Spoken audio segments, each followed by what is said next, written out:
Okay, last time out, we built some of these beautiful hero designs. Hero sections are the billboards to our website. And so they need to be clean, to the point, with short, snapping messages, and usually a clear call to action. And all of these layouts are from Squareforge. I believe we got down to this one last time out. So this time we're going to pick up from here. And I'm going to build this card layout from the ground up. This one's going to be a really quick one. So let's just crack on. I'm going to add a new section, blank section. And now I'm going to duplicate this blank section above and below, just so we can give it a nice thick white border either side of them, so we know the area that we're working in. And I'm going to edit that section, put a background. I'm going to add a background from the library. So we're going to use the same photos wherever possible. It just keeps everything that little bit simpler to work with. There we go. I put that photo in place.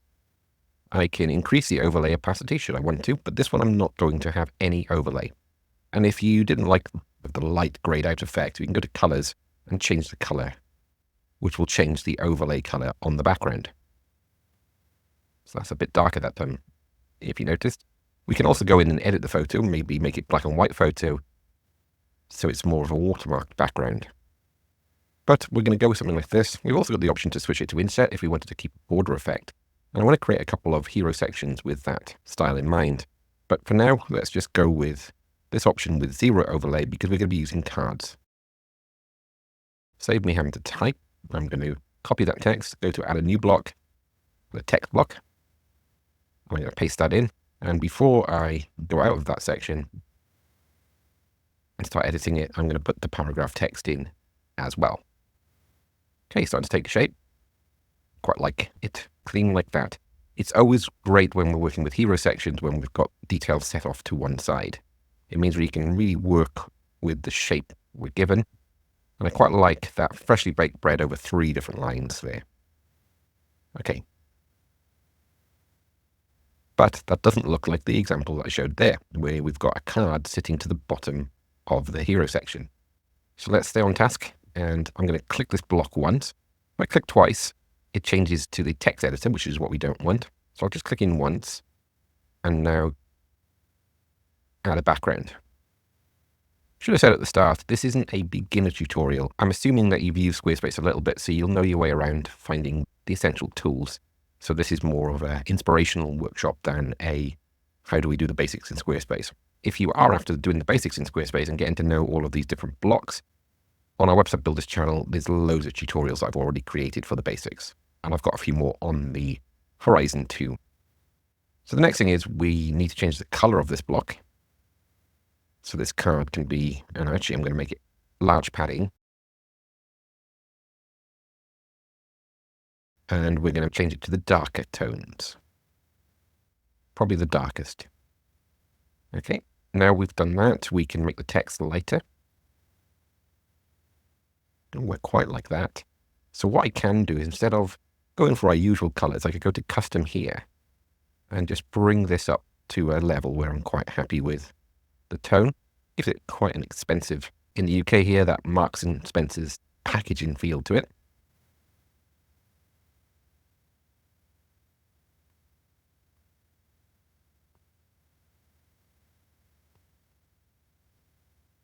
There we go. Silver on a slate grey backdrop. That never goes wrong, and it works really well with the background tones. So I'm happy with that. I could make the card a little bit broader if I wanted to. So we've got a bit of space to bring this over to the left more. If you're wondering why it's not sitting at the bottom, you might be getting frustrated about now, so I'm going to change the alignment to the bottom so this content grid structure sits to the bottom. But once again, it's not perfectly flush.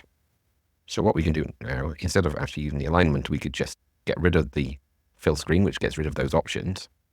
And then we choose how large or how deep we want that hero section.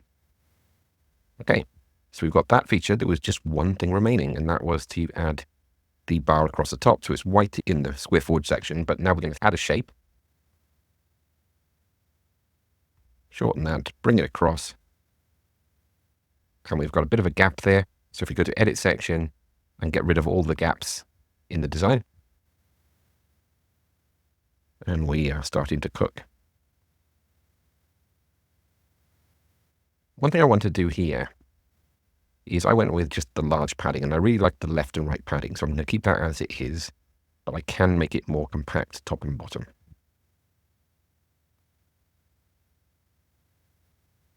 Also, I can select this block. We can see it's aligned to the top. So if I align that to the center, or even better, align it to the bottom to give it more breathing space at the top. And now our first design is pretty much in place. Oh, what I am going to do though is make this line at the top the gold color. And we can go with the light gold. See, now I want it in silver with that, but I'll tell you what, we'll compromise. We'll make the title that gold color as well. I could play around with this for ages. I'm not, I promise. Before we move on to the next one, we're just going to head over to mobile view. And this time we've got some options. This has become larger than it needs to be, so I'm just going to make that nice and compact. And let's bring it down a bit. So we can see the bread there. The other option we've got is we can snap it over to the left.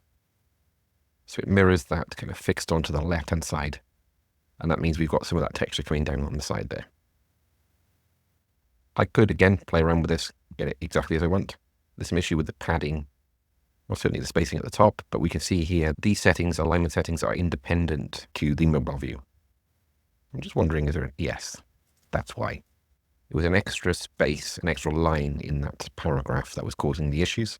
So let's get this into the center. So we've got equal spacing, top and bottom. Much happy with that. So I'm going to press save, head back to desktop view. And now we've got it positioned nicely there. If anything, it's a little bit tight to the bottom. Ah, yes, that's again, because these are independent. So let's get that center aligned. Okay, now I'm happy, I promise. Let's move on to the next one. Well, this one's going to be really easy. So we're going to adapt this one. I'm going to duplicate the white section, move it up. And now I'm going to take this block in the duplicated section. I'm going to remove the bar. And I'm going to make it a bit wider this time so it goes over one line. We're not going to go exactly to the other design. And we're going to fix it down there because it suits the heading style. So slightly different structure, but the whole point of Squareforge is if you purchase this, you can save any of these designs as favorites, bring them in as a starting point, and then they start to work with your designs. You sculpt them. I'm trying to think of a good analogy. Maybe when you go and buy really nice pizza bases. I make my own pizza bread, but if you were to buy your own pizza bases, you put the toppings on that you want, and the pizza can taste very different depending on how you do it. Okay, got to work on my analogies a bit.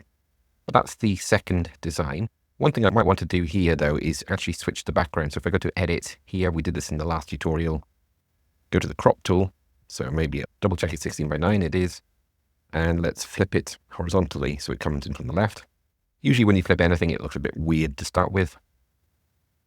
Obviously, keep an eye out if there's any text on there. And we can either go with that option to the left, or we can do this. And also, we can snap it out right the way to the edge of the screen. But bear in mind, the width of that column will change depending on the width of your screen. Okay, we'll go with that. Offset, it fits that negative space really nicely there. So there we go, two nice designs to start with. Let's just check it on mobile. It probably won't work because we changed it. No, in fact, because it was largely like the other one, it actually works quite similarly on mobile. So let's just give it a bit more height, less width, and use that as our second design. Okay, save. I want to do at least one more.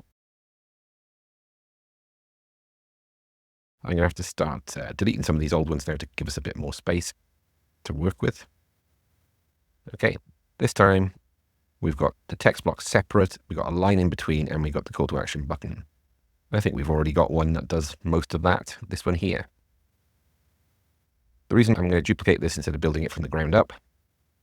So I'm going to duplicate this white block again, give us a bit of space. Yeah, the reason I'm not going to start this from scratch as a demo, because I've already created a tutorial on it, go and check it out. But also, all we've done really here is just add the elements. We just go to add block, we add a line, we add a text block, and another text block below.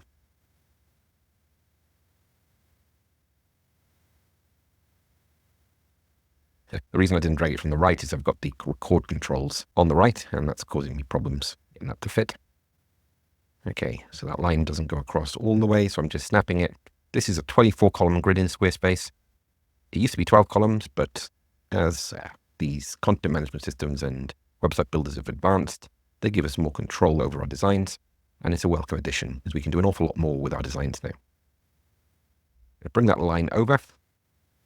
Oh, that's looking nice. And we got the call to action button. So we're going to need to bring all of these items up. So if I click off them, because this is a background image, it's not affecting it. Click, hold, and drag over these, bring them up. And now our call to action button can slot in seamlessly underneath. How about that? I think that one was record time. Let's go on to mobile view. And here, I'm not going to look to change too much. I quite like the format there and the layout. Yeah, because that's looking a bit tight there. I think that works on mobile as is. Happy accident. How about that? Okay. Let's do one more. This one's even easier. We may even be able to do two. Okay, this one's got an underline effect on our title. So again, we're going to go with the same design, duplicate it. I'm not going to worry about changing the background image because that will depend on what you're doing.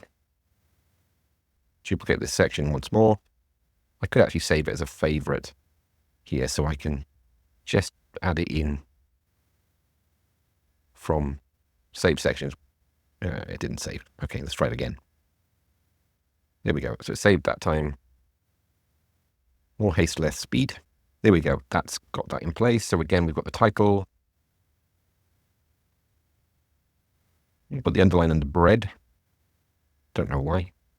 So let's go with the same underline effect that we had there. Again, if I did that a bit quick and you've never seen these before, if you go to this underline button here, relatively new feature. It's been out for maybe 12, 18 months now, the time of recording this. And we've got loads of different options. I've used the circle option quite a bit. You've got standard lines, or you've got these lines as well. Then it's just a case of removing these extra lines, bringing our content in. Oh, I deleted the call to action button, but we can put that in as well.